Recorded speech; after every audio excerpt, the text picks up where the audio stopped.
እግዚአብሔር ይመስገን።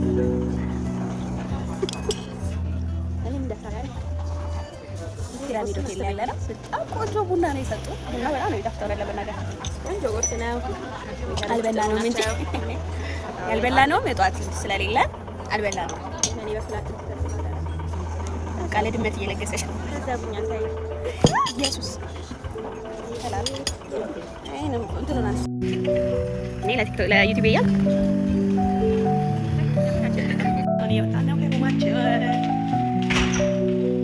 እነዚህ ስሎች እንዴት እንደወደድኳቸው እነዚህ ስሎች